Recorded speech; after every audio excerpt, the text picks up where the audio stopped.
Wali ini ada yang bersembunyi dengan penampilannya yang biasa-biasa aja.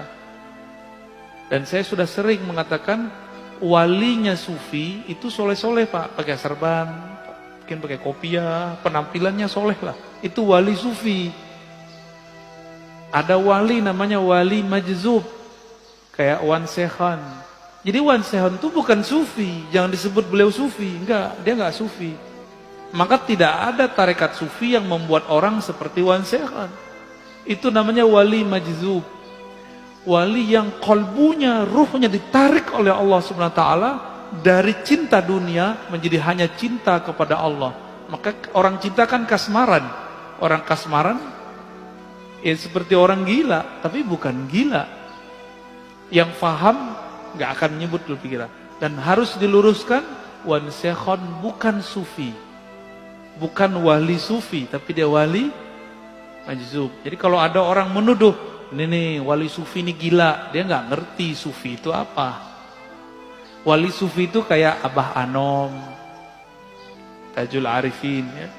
Kayak Abah Sekumpul, kayak Mbah Asrori dan ayahnya Mbah Ishak. Mbah siapa lagi nih? Mbah Ahmad Sukanta di Banten. Nah, itu wali sufi namanya. Syekh Nawawi Al-Bantani itu wali sufi, rapih, nggak abrakan. Kalau wali majzub ya abrakan Pak, dan itu bukan sufi.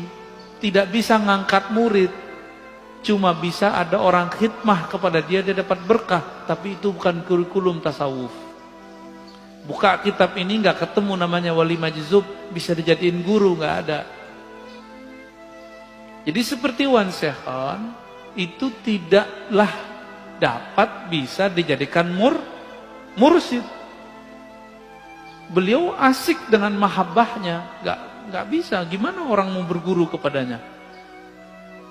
Jadi itu bukan wali apa sufi, tapi wali apa? Wali majzub.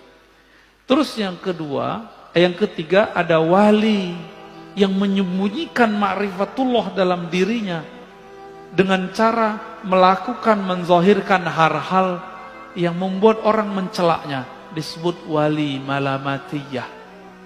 Ini tersebut dalam kitab Imam Ahlus Sunnah Al-Imam Suhrawardi, kitabnya Awariful Ma'arif, murid dari Syekh Abdul Qadir Al-Jilani yang disepakati ketasawufannya, kesufiannya.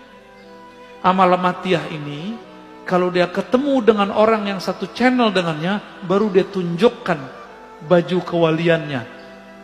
Tapi kalau di depan orang-orang biasa kayak kita-kita ini, dia tunjukin yang aneh-aneh Pak, yang kira-kira kita nggak akan mengira kalau dia menyimpan ma'rifatullah di kolbunya. Masa si wali begini gitu? Masa si wali pakai celana pendek misalnya gitu Pak? Itulah kalam Ibnu Athaillah Sakandari dalam kitab Ibnu Athaillah, Subhana man satara sirral khususiyah bizuhuri al-bashariyah. Sungguh hebat Allah, Allah sembunyikan agen-agen ma'rifatnya dalam rupa sisi manusiawi. Kadang pedagang kelontong, mungkin dia seorang sopir angkot, sopir Grab, siapa tahu, wallahu alam. Bukan berpenampilan kayak kiai, kayak ustadz. Jadi kalau wali sufi mirip sama kiai. Kalau majzub ya suka-suka dia abrakan. Wali malamatiyah seperti kisah Nabi Musa dan Nabi Khidir.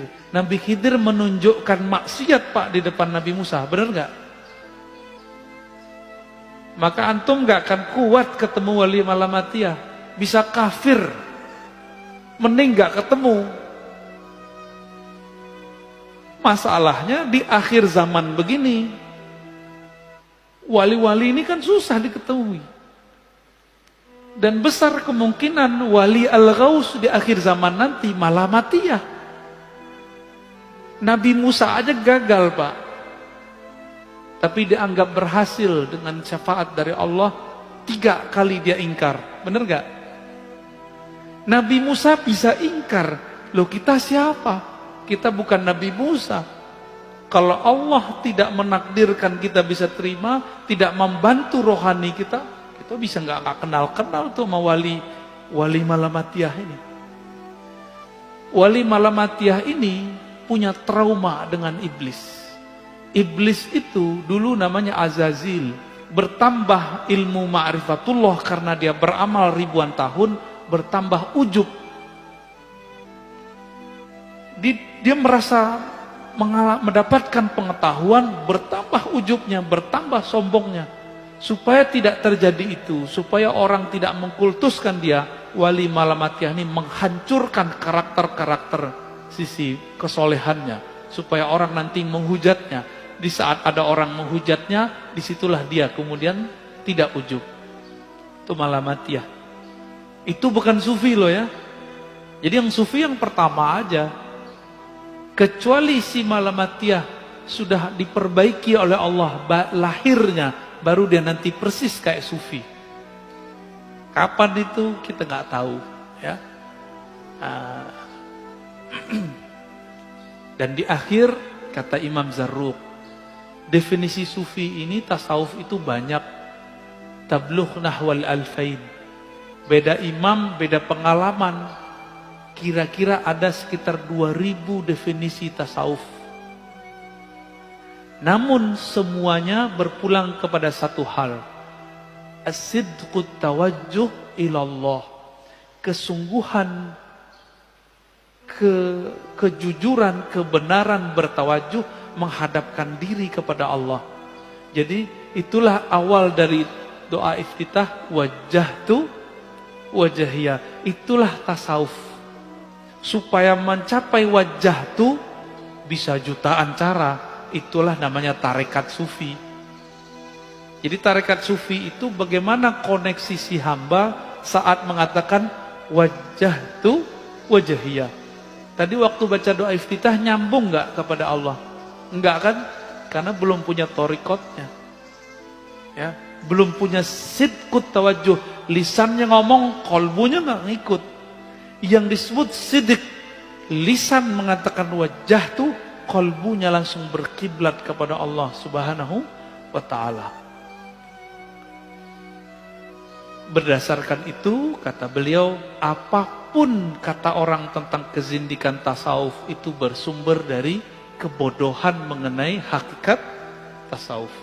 Ya, jadi tolong sama-sama kita luruskan pemahaman ini. Ya, kira-kira itu.